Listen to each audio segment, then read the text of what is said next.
find my apron. Welcome to Jesus TV. Jesus is in this mess, what we were just talking about.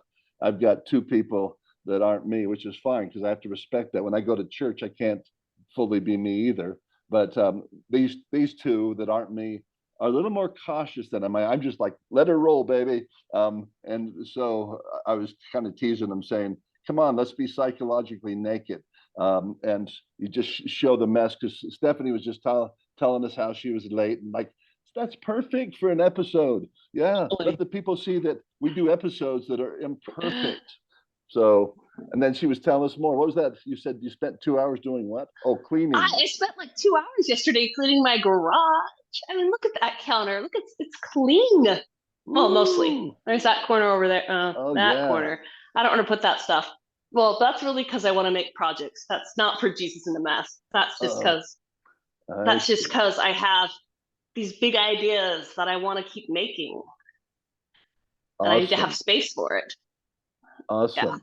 Yeah, and people will pay you more for your art if you're tidy. It's true. It's true. They actually. I have somebody about. It's been too long. It's been like a month ago that contacted me, not from this, but from somebody else that I know. They saw one of my art at someone else's house, and they want to come over and see art. But my basement kitchen where I was doing all my stuff flooded, and it's still just torn in pieces. My garage had all the other crap, and I was like, I don't even know where to have this art to show them. And they're like, well, do you have a website? And I was like, well, kind of. So I don't know if they still want something that just, I don't know. I was like, at least want to have a space that doesn't look like absolute crap. But Greg, you'd probably just go with it. Oh, I would. Sure, come on over. Because I find it intriguing to watch people, like the back of the scenes, like if you just opened up the stage and you saw the bandmates, tuning their instruments, I'm like, oh, that's cool. Instead, they're like, no, that ruined the opening. Don't do that. We want the lights, and I'd rather have them go like, okay, now it's time for the opening. Close the curtain again. Let's do an opening. You're like, oh, you're treating us like we're roadies, which I love. That we get to see this inside thing of the rock stars, and rock stars don't have it all together. And I'd love to hear them say, I don't think I know the words to that one song that we're doing. And I love that they're saying that and they're okay with it. They're just like, yeah, we'll do our best. And they're kind of ignoring the crowd. And then they close the curtain, they open it up, and they do their best. But that's well, and Emily and Jonathan both. That is what I love about you guys, is that you trend that way. You're not like you are so far on the spectrum, the good spectrum of messiness. So your lives are messy. You're comfortable with it. You see Jesus in it, and I'm just a little further that way, I suppose, and I find it intriguing and informative. So when I can see the details of people's lives, it gives me more information. But I get, the idea of a show. So when I go to church and do the show, I put on a tie, I be quiet, and yeah, no, that's fine. And I don't talk during, like, hey, I like to do what I like to do. Go to a movie theater. I don't talk. If somebody else is talking, I'll sometimes smile to myself how much that's irritating other people. It irritates me a little bit, but I'm like, what can I do about it? What are you going to go kill them? And so when people aren't decorous, I just move into a mode where just be interested. Just think it's funny, Greg, because otherwise you're just going to be mad. Why those people come and talk during the movie? Well, get busy living or get busy dying. Go see the manager, Greg. Are you going to be the one? No, I'm just going to be the one who waits until somebody else does, and I'm wondering who it'll be. So I start thinking, who's going to go tell on these people? And so I become more of a participant observer. So anyway, it's a weird way in which I process the world, but I'm not alone, because everybody kind of does that too. Not everybody goes and tells the manager. And some people think that's kind of fun. It's like interesting people watching. Oh, why does that person decide that they're going to be the one that goes and tells the manager somebody's talking down there, or somebody says, "I'm going to beat you if you don't be quiet." Oh, that one's interesting. So you sometimes see vigilantes who's like, "Yeah, well, thank you very much," and I am thankful. You got him to shut up. And yeah, I don't know. That's one more thought. I was at a theater and the person was on the spectrum, like the autism spectrum, and I thought that was funny because they couldn't help themselves. They're talking with their buddy, and I was just like, okay, well, this is going to go on through the whole movie because they just can't mentally help themselves. And it was cute. The kind of comments is like little childlike, but this is kind of a grown adult, and there's Marvel character, and I just moved into the mode where lighten up, Greg. You know, this is just how it's going to be, and you know, and that poor person that had brought them, they know that as well. You know, what are mentally ill people not going to get to watch movies? And sometimes the answer is, well, yeah, maybe you should just watch it on video. But I, yeah. So back to you guys is that I know that's why we're together is because you guys also find sometimes the mess is intriguing. There's important things that happens if you can kind of slow your mind down and go, well, this person's on the spectrum. You know, you can be kind and go, maybe, or maybe they're having a bad day, or this is the first time out with their friend. They just, oh, they're so giddy. They want to talk to them. And anyhow, um, that's all. That's what I got. I'm definitely not as nice as you. That's what I'm gonna say. I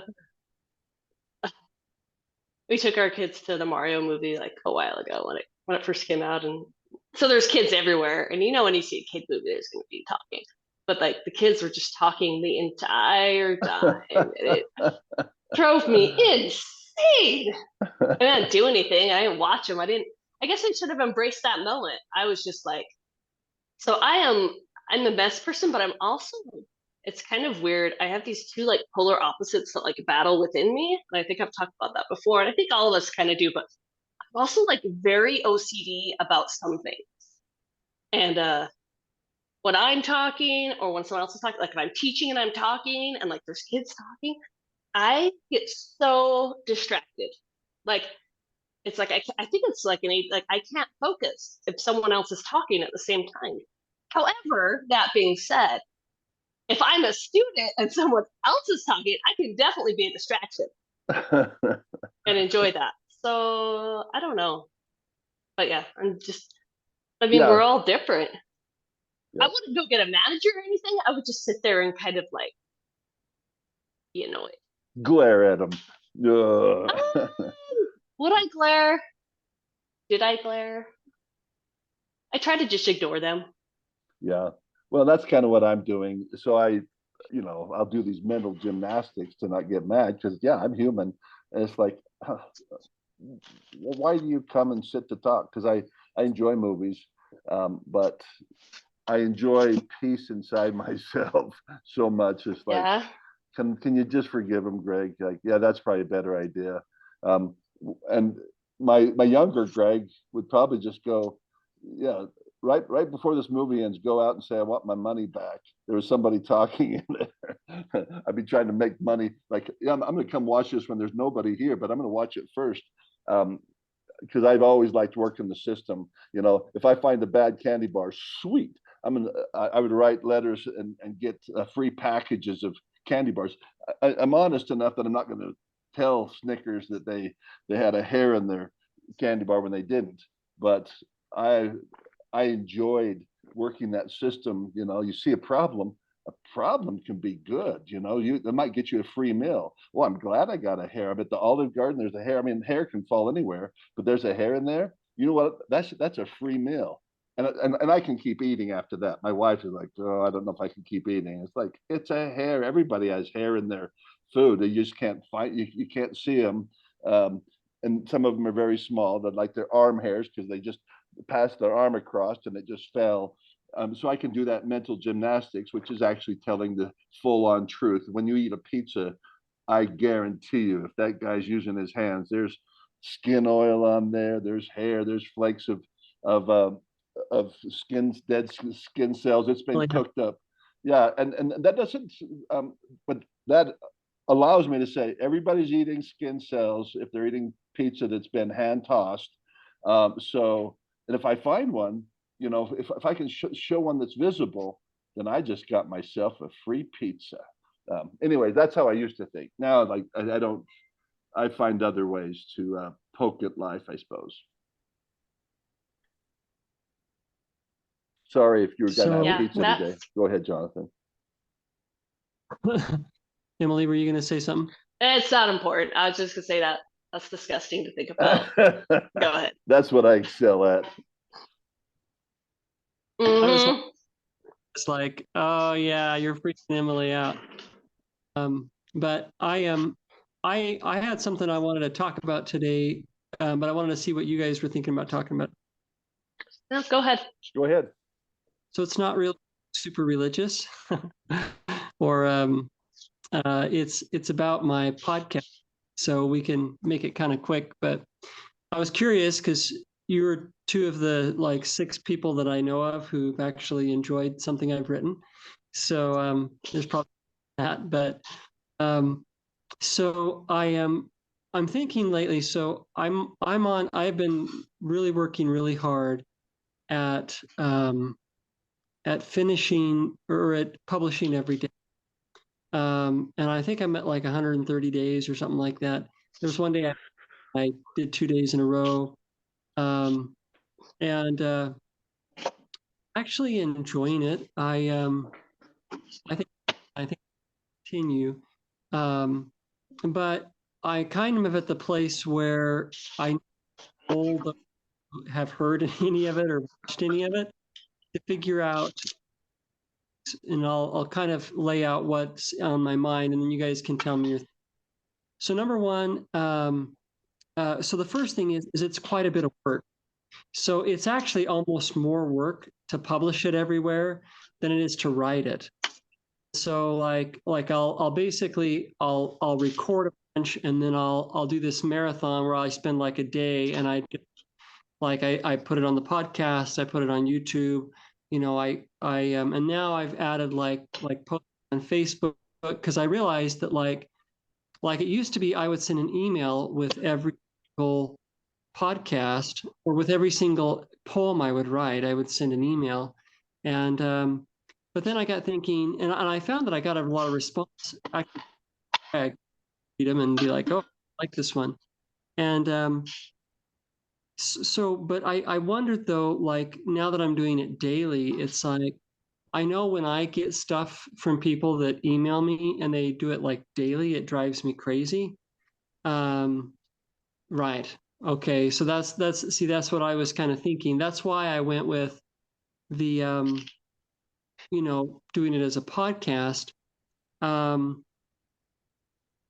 I guess I'm trying to sort out because I'm realizing like it's a lot of work and I could dedicate this work to doing something else that might be more appreciated. And the other thing that I wonder is sometimes it seems like people aren't even seeing it. Like I was publishing to YouTube and like what I was discovering is if on Facebook, like hardly anybody would see it, you know? And so, and not only that, but I'm also like Greg was talking before we got on about how his personality is such like there's certain things he can do, but it's hard to make himself do it. It's like for me, like doing all these things and I end up with like all these tabs open and I'm not a good multitasker. And so I get distracted like, you know, 7 times in the process of publishing this thing in, you know, 4 or 5 places and, you know, this and uploading that and converting this file from an MP4 to an MP3 and then you know, and I get lost in it. And so then that takes me more time, you know, it's like if I get in a groove and I'm really focused, like one in like every 15 minutes. But, you know, if not, it's like I'm taking an hour to publish, you know, each of these in the different places. So like, I guess the question is, have you guys even seen them on YouTube? Like, because I'm starting to realize like I've gotten more subscribers, but it seems like none of them are seeing the videos. And I've heard that from other YouTubers is that it's like it seems like YouTube even sometimes not even show your videos to your subscribers. So I'm wondering about, are you seeing them there? Are you seeing them on the podcast app? And what do you guys kind of prefer? So I don't know. I'm throwing it all out there, and we can talk about it. And I know we need to probably get to Jesus stuff, but that was what I wanted to ask is if you guys have seen any of it, and what's your thoughts about frequency and where and etc. I have some thoughts on this. So first off, I have subscribed on YouTube, but this is something with YouTube. My husband's done a lot of YouTube too. You can turn off your notifications. I've never gotten a notification about yours because I have all notifications turned off. However, whenever you post a podcast, well, the Jesus in the Mess podcast, I get notifications of. I don't know if I thought I subscribed to your podcast channel, but maybe I didn't because I don't get notifications for yours. So I've got to check into that and see what's going on. Because Jesus in the Mess, I always get a notification for it, for the podcast, not for the YouTube one, because again, I unsubscribed from that. But I was just gonna say too, I can relate to your stuff. So that's one of the reasons why I've actually really enjoyed doing this with you guys, because when I've tried to do stuff on my own, I get so distracted in the posting. Like I would spend, like when I hardly ever post online, because when I do, even with you guys, with you doing your stuff, it takes me like an hour because it looks like it takes like 5 minutes, but like I really work hard to try to get a good picture, words, I put in different links, and it takes a long time, and I want it to be very personal. Like I know I could just copy and paste the links, but I get the most views and watches when I post mine on like my Facebook account. Is what I've noticed is because my Facebook account I've had forever, and I have like 1,000 different people on there that I'm friends with and that follow my stuff. But I get way more if I don't post art and I post about my family, but I almost always just post about art. So I have to like try to break it up. And then but I also understand what you mean where you have to be in the mode. Like I can't imagine trying to do that every day. Um Even my husband is like when he was really big into his YouTube creator, his goal would be at most 2 times a week because trying to do daily was just too much. Like I know when he did it, like I said, when he was in the most, like he would have just kind of like how we have Sundays at 9 a.m. That's when we do our, or 9:30. That's when we do our Jesus in the Mess. His was like, okay, I will do, this day at this time for these couple hours because he was working a full-time job and stuff at that time when he was really big into YouTube. And then he was like, oh, and then on Wednesday nights from like 8 to 10. Like that was kind of like his thing. And so if you just limit it with like a time thing, it helps. However, for me, again, I understand what you mean. I have a billion tabs open. I get so distracted.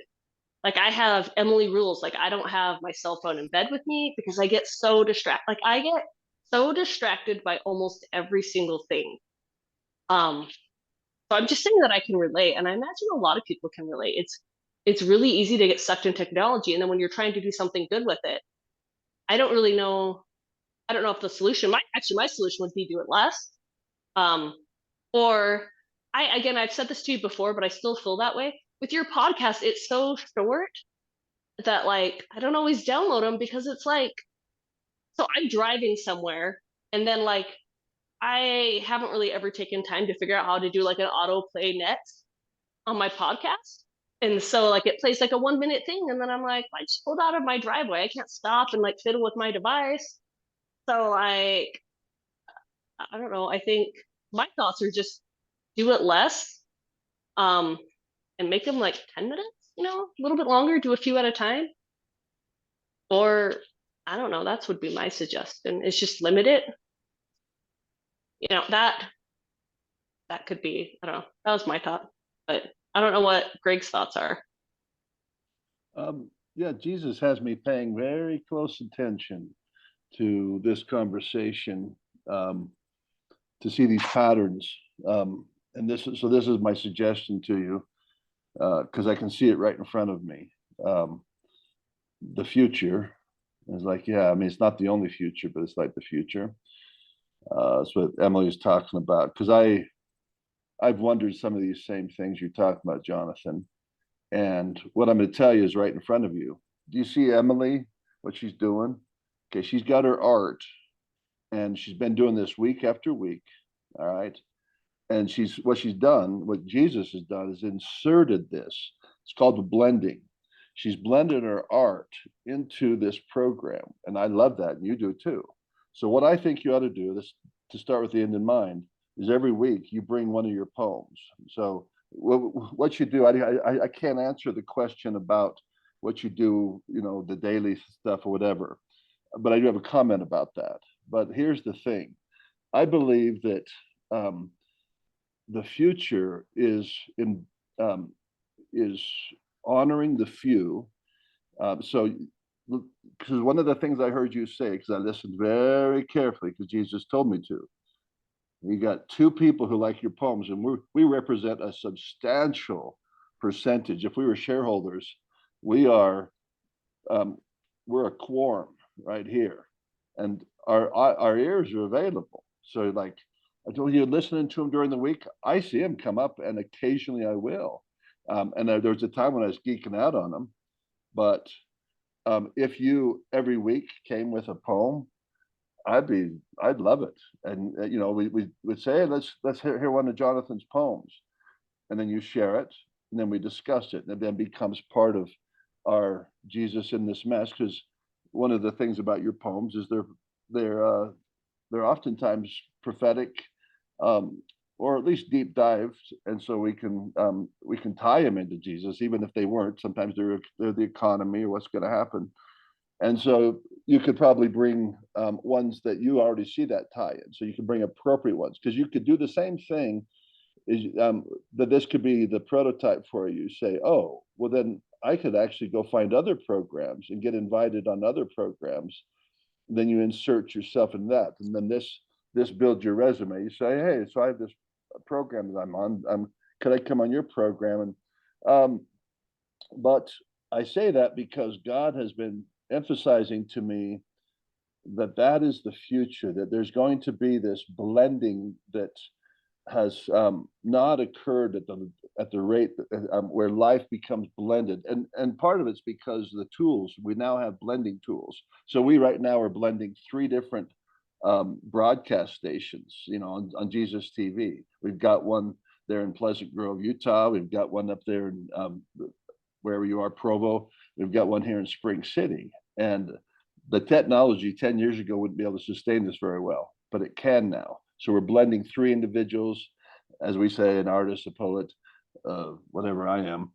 And so, okay, so that's a thought there, the blending.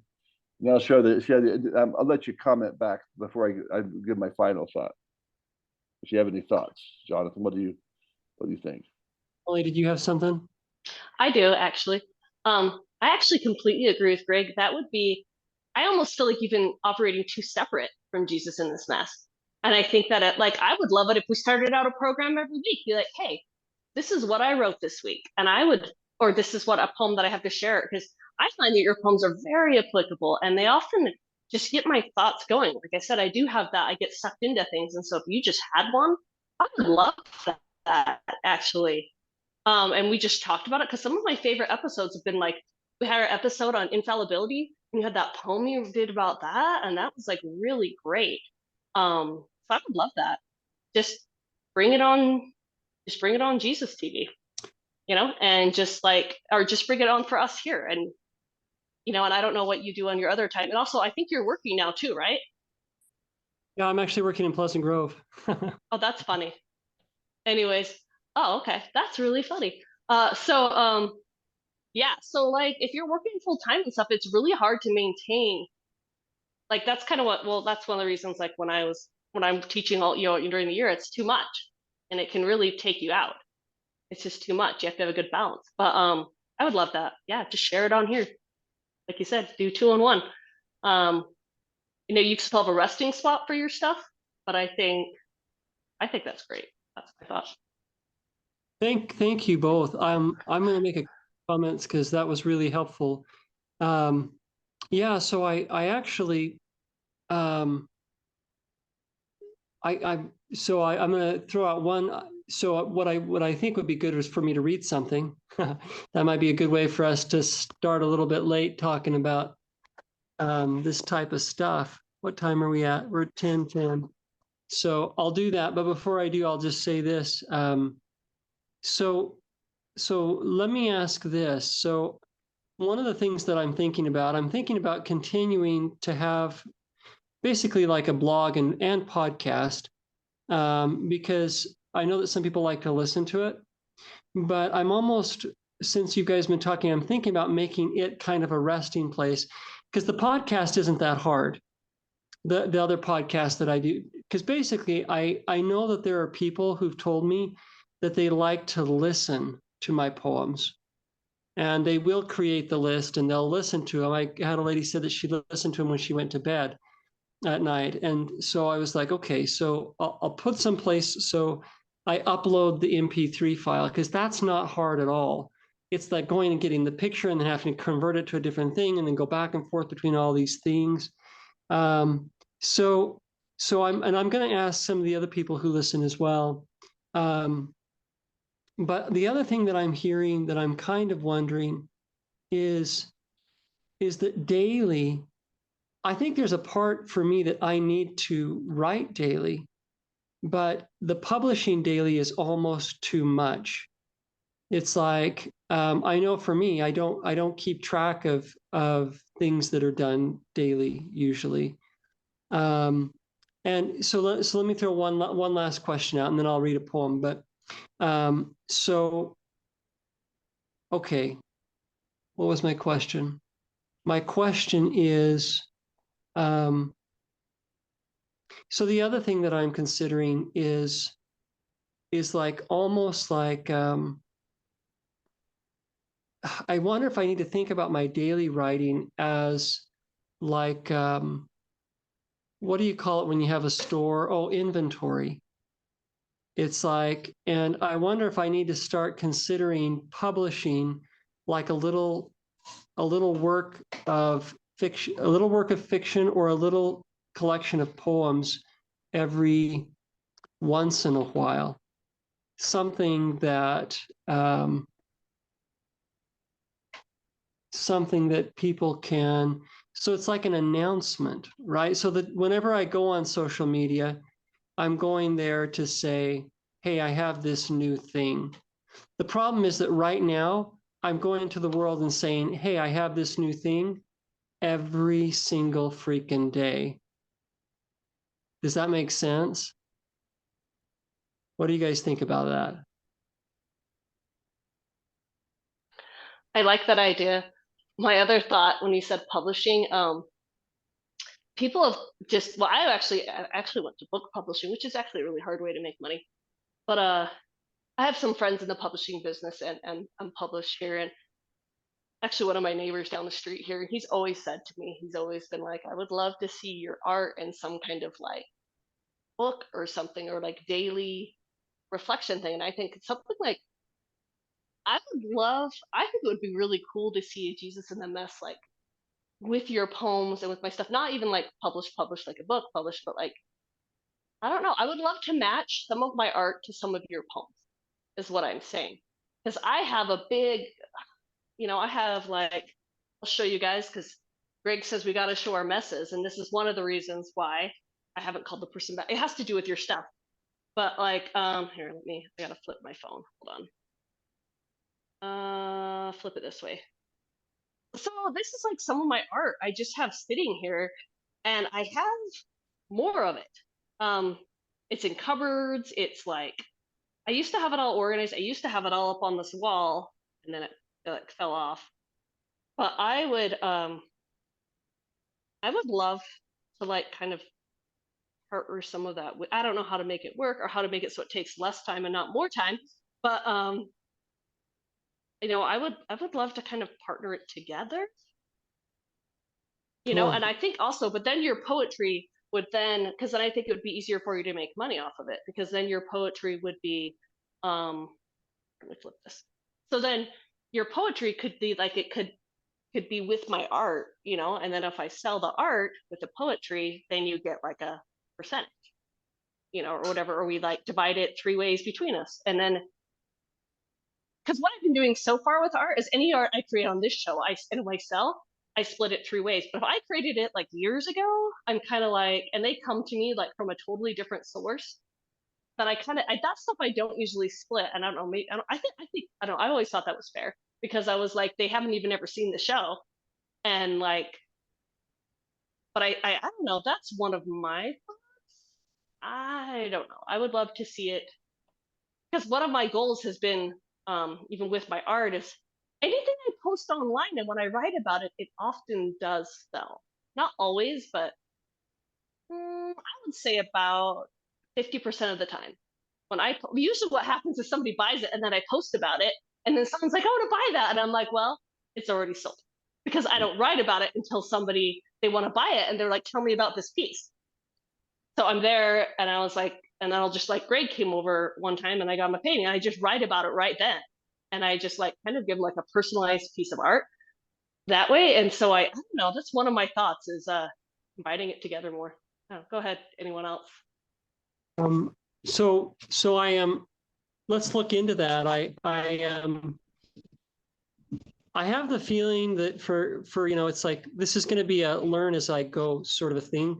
That's what I've been doing, is I've just been adjusting based upon what people tell me. Like I realized, like, oh yeah, they're not seeing it on there, so it's on Facebook. I'll put it on Facebook. It's just becoming so many things.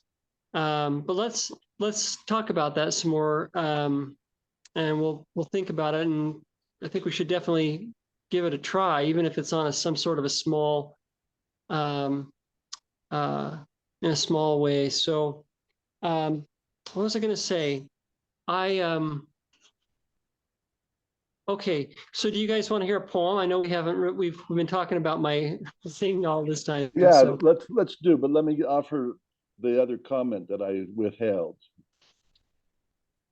go ahead. Yeah, because I said I have another comment, but I'll wait for it. Sorry. No, that's okay. I just wanted to make sure you had this one. So it's the place of the cross. So Jesus has taught me, at least the way he wants me to be taught, is that the cross is a place of rest, as the tomb is as well. And because he offers us rest. It doesn't sound like, yeah, take up your cross and learn of me, because I am meek and lowly in heart. You'll find rest unto your souls.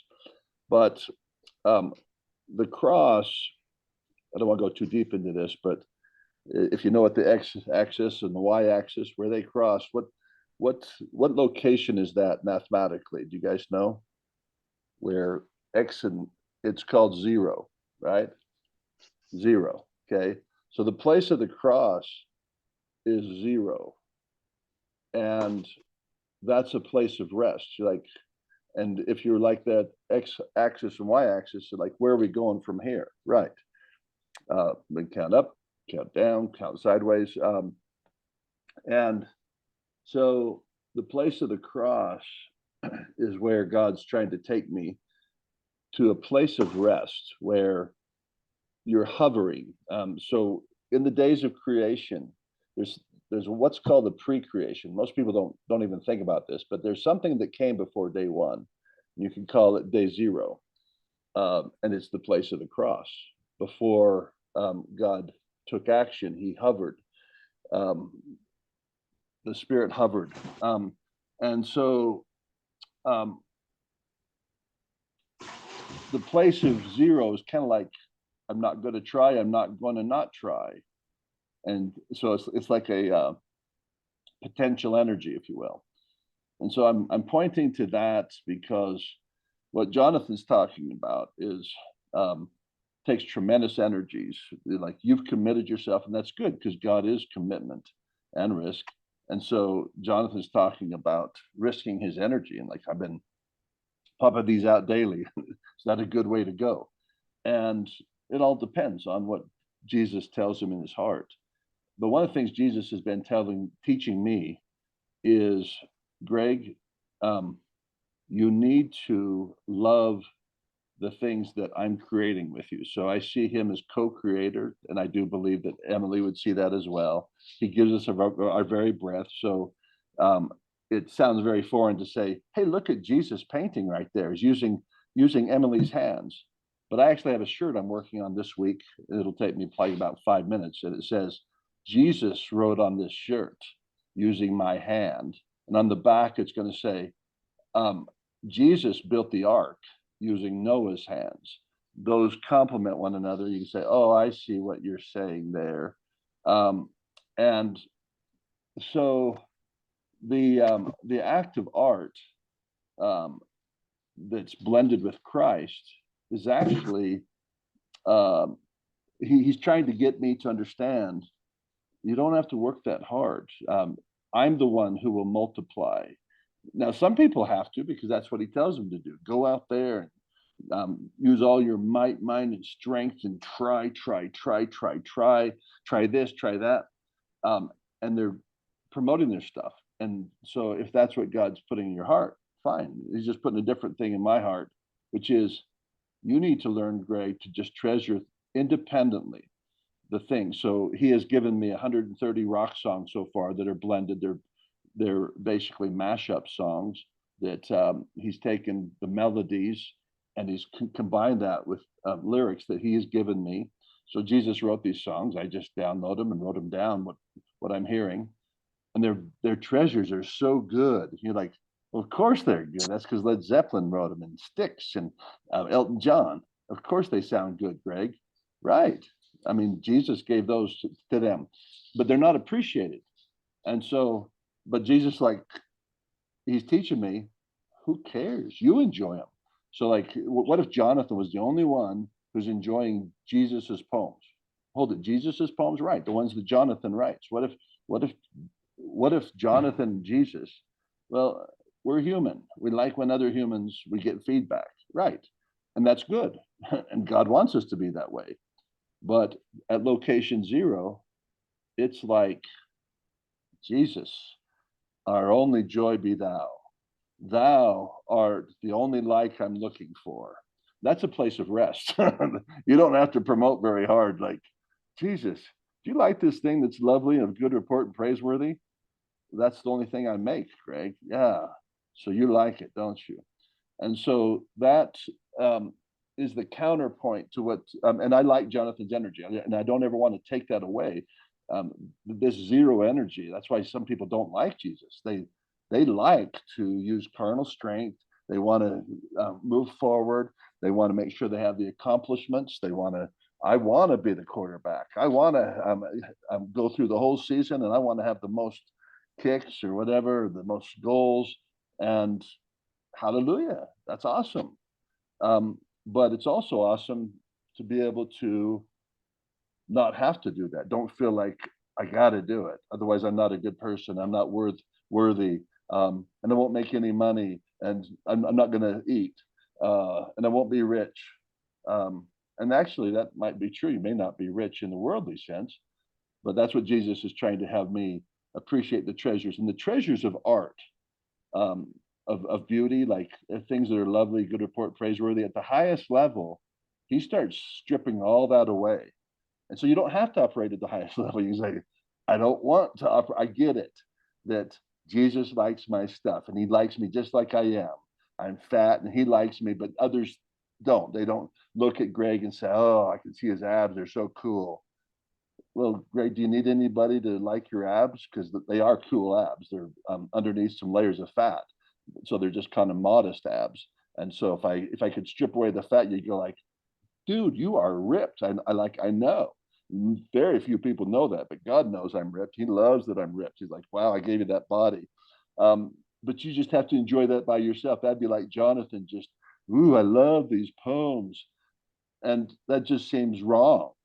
Well, no, Jonathan said he has like about 6 people who like his poems. That's not enough. And for some people, it's not. So they've got a bucket list and it involves 1 million people or $1 million. And so I honor all those energies, but the one that God's taking me to, which by the way, is why I'm talking about it.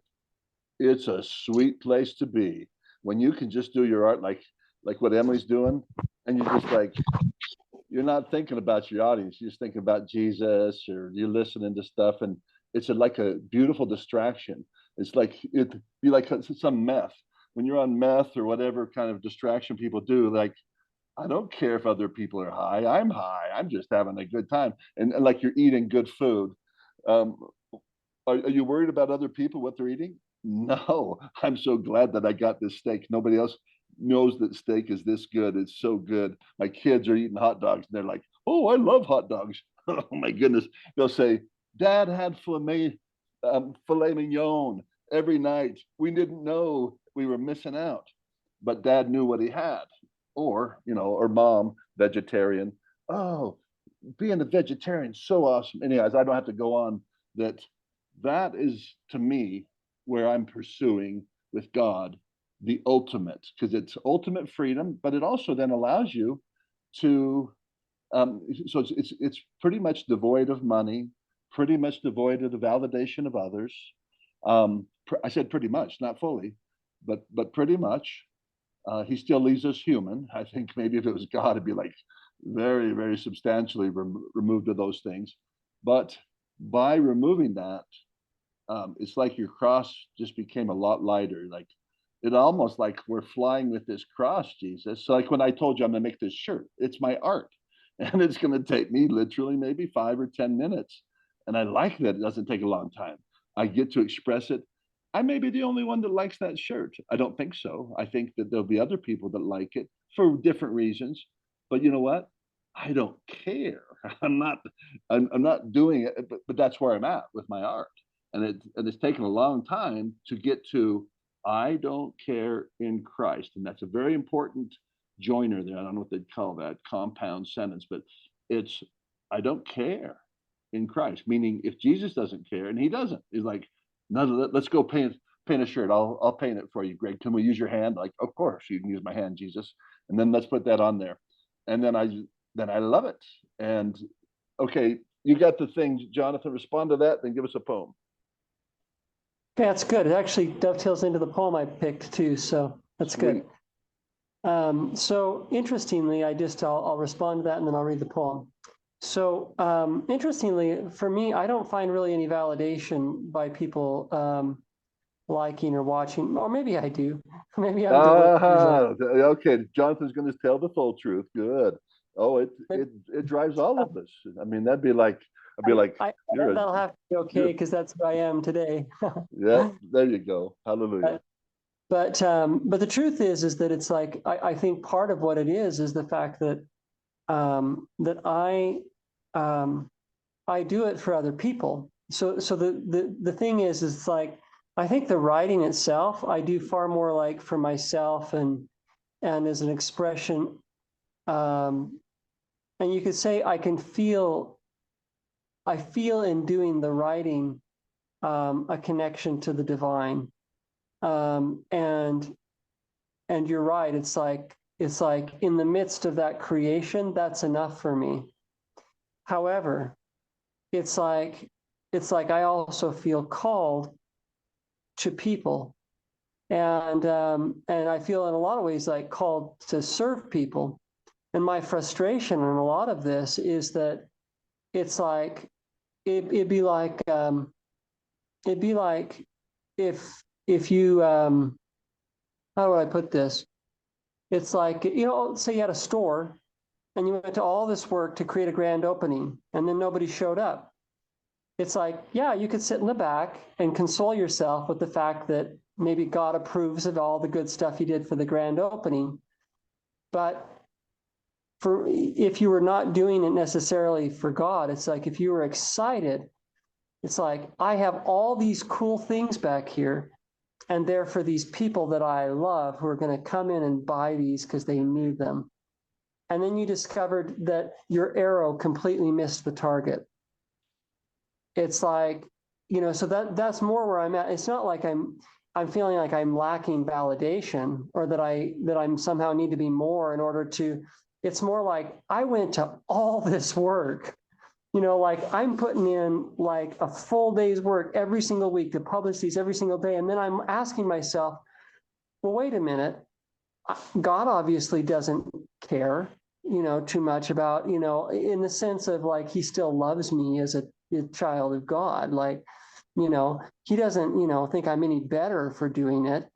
But if I did all this work so that I could make sure that the next time I had something that so-and-so saw it, or that it got to the right people, and it turned out that the tools I was using, I was using a blunt hammer. I don't know how to put it, and it was like, I was totally missing the nail, and it's a whole lot of work. Well, then it's like, because for me, I don't really get super excited. I don't even like social media.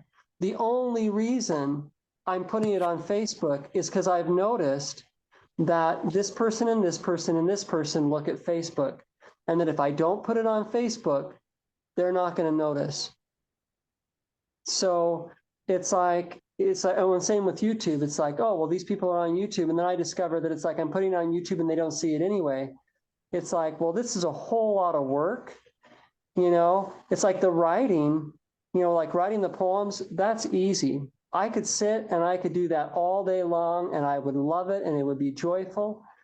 But it's all this other work so it's like, I want to redirect my efforts. That's why I'm asking. I'm not asking because it's like, oh, if I switch this, then I'll get more validation. It's more like, no, I'm really doing this to actually reach people. And if I'm putting all this work in and it's not reaching people, well, then I'm going to change my game, because I want to do, and these are the people I want to serve. And not only that, but it's like, I'm even willing to change. Like, if people were to say, this is the kind of writing I like, it's like, well, I'm glad to write anything, because I found that the Spirit of God will flow through whatever you do. So it's like, oh, you want to hear this? Well, I'll write this, because for me, it's very much about the people I serve. And I know that there's a lot of people that I'm going to serve that I haven't even found yet. It's like, it's in my heart to serve these people. And so it's like, I don't want to be just, spinning my wheels on stuff that I hate doing anyways, just to have it. So I'm going to read you this poem. Okay, so this is my Charles Bukowski poem. I don't know if you guys have ever heard it. I wrote it in 2000. Oh, I don't know when that was, probably 4 or 5 years ago. So my favorite poem by Charles Bukowski is it's called, So You Want to Be a Writer is what it's called. And he basically goes through and he says, if you're doing it for any other reason, then I'm actually going to read his poem, and then I'll read my poem, and hopefully it'll make sense with his poem.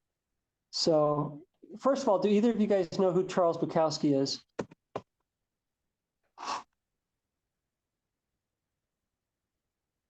Do either of you guys know who Charles Bukowski is? No? Nope. Oh, okay, sorry, I wasn't looking up.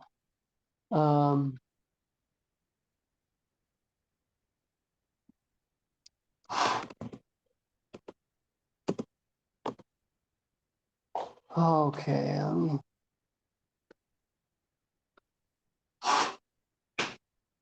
All right. So here's the poem this is one of the poems he wrote. I love Charles Bukowski, but he was kind of a dirty, filthy, rotten scoundrel. And there's a lot of the stuff that he's written that I'm sure you would not want to read. In fact, some of the stuff, I hadn't read some of the worst stuff that he's written until after I wrote the poem that I wrote. And I don't know if I would have written it if I'd read it, but I'd read some of the other stuff. And it wasn't quite as bad, but he can be really deep and profound. So he said this: if it doesn't come bursting out of you in spite of everything, don't do it. Unless it comes unasked out of your heart and your mind and your mouth and your gut, don't do it. If you have to sit for hours staring at your computer screen or hunched over your typewriter searching for words, don't do it. If you're doing it for money or fame, don't do it. If you're doing it because you want women in your bed, don't do it. If you have to sit there and rewrite it again and again, don't do it. If it's hard work just thinking about it, don't do it. If you're trying to write like somebody else, forget about it. If you have to wait for it to roar out of you, then wait patiently. If it never does roar out of you, do something else. If you first have to read it to your wife or your girlfriend or your boyfriend or your parents or just anybody at all, you're not ready. This hits with exactly what Greg was saying just a second ago. Don't be like so many writers. Don't be like so many thousands of people who call themselves writers. Don't be dull and boring and pretentious. Don't be consumed with self-love. The libraries of the world have yawned themselves to sleep over your kind. Don't add to that. Don't do it. Unless it comes out of you, out of your soul like a rocket. Unless being still would drive you to madness or suicide or murder, don't do it. Unless the sun inside you is burning your gut, don't do it. When it is truly time, and if you have been chosen, it will do it by itself, and it will keep on doing it until you die or it dies in you. There is no other way, and there never was. So that's his. Now here's mine. Charles Bukowski, what a perfectly wicked man. So he was an alcoholic. He spent his time with whores and different things. So that gives you a perspective. But what a perfectly wicked man, perfectly wicked, perfectly wretched, but truly, honestly so. Give me one man who is what he is and nothing more pretended. You know that you secretly hang upon his poems because they are real. You steal away when you believe that no one is watching. And it is you we see cowering, hunched over, hanging upon. If it doesn't come bursting out of you, don't do it. But then of a Sabbath, you dress in your Sundays and sit at the feet of your whited sepulchres. You pretend that you believe the polished poison that drips like calamine lotion into your itching, bleeding ears. Tell us lies, you say, tickle us with your forked tongues, and make us believe that you are truly good, that one can be good. You know that it is lies, but you clamor. Tell us again how you slew the dragon. Tell us how you ever and ever were and are all that we hoped you to be. We know it is lies, but tell us again so that we too may one day worship at our own feet. Charles Bukowski, you spin us a poem from the dirty, wretched street that you are. Only there do we worship the thing that is real, the thing that is best as it is no more. We too are wretched, but are loath to admit. Aspiring hypocrites, we sit huddled round to hear the truth, not the truth of what man believes, but the truth of what we are, just wicked, wretched, miserable men like good old Charles Bukowski. His poem fits better. I was writing mine thinking about hypocrisy, but anyways. So Great. here, it was good. And you guys, I'm going to sign off for 2 seconds. right. I have to, buddy, and I'll be right back. All You right. guys go ahead. Yeah, I'm going to suggest to him that he put both poems in the description, and so that people can see them, because I would like to go back. Poems, when you read them, sometimes you have to ponder them to get the meaning, and be kind of like, having to look at a painting for a little while before you can absorb it. So that's what my suggestion to him is going to be, that as people hear these poems, they may like it. Well, there you go. Go ahead. Go ahead, Emily. I was gonna just say, sorry. I actually agree. So I am, I'm really bad at like auditory remembering stuff. Sometimes, and so I have to be able to see it written to be able to dive into it. And just like how he said too, like with writing, there's like this learning, and I have that same thing with my art. My art, I feel like, is only 50% done until I write about it. Because I feel like in writing, like the writing like makes me sit there and ponder it, or like when you guys ask me about it, then like new things come out that I didn't consider, like until I stop and take that moment to reflect on it. And I think that, so yeah, I just agree. Like it's that writing. Yeah. Okay, Jonathan, my suggestion, but when you went off, is take both put both poems in the descriptions on the YouTube link for this. And anytime you go do a poem, stick it in there so that people can go and find that poem. Then when you do that, also link to your the trackless path so they can, if they say, oh, I want more of this. But anyways, that's what I'd suggest, so that any poems that you feature here, they have access to. I mean, you could put a link to it as well. You wouldn't have to put the whole poem, but might as well if you can use that description thing. So, because that's what I want to do. I want to, after we post this and I see it come up to YouTube, then I've got this single point of contact for both this episode and your poem that I know was said in there. That's my suggestion. And I second that suggestion. I would love to see that, because I was telling Greg, like I have a really hard, so Greg and I were both saying, like with poetry and like with art and things, it's like you have to take time to think about it. So you have to be able to read it like again and again, or like to dissect like the different parts of it. Or you also have to be like in the right mode too. But like it's hard to do that if you don't have it, if you can't see it written down. So yeah, I agree. Okay, thank you. Okay, well, that's it for me. And anything else, guys, before we sign off? I think that's it. I actually yeah, I would love to start every episode with one of your poems, because we can just talk about those and take time. They always you always bring up really interesting topics. They're always things that I can relate to. And I think relate to my art too. And so Yeah, I love that. poems. Yeah.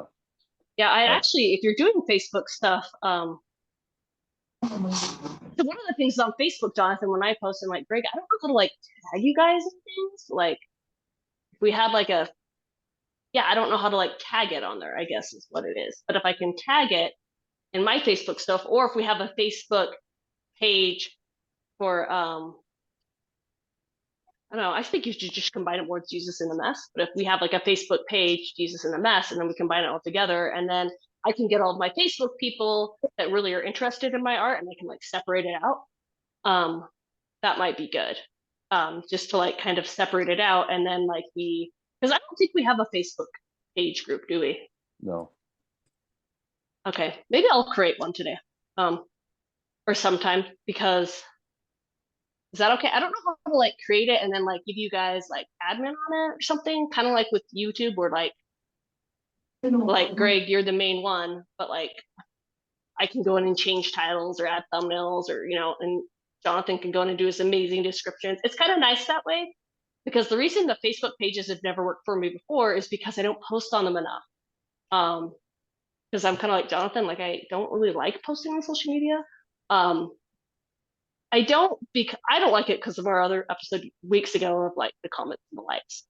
And it takes me a long time to post. And yeah, but I don't know. What does that seem like a good idea too?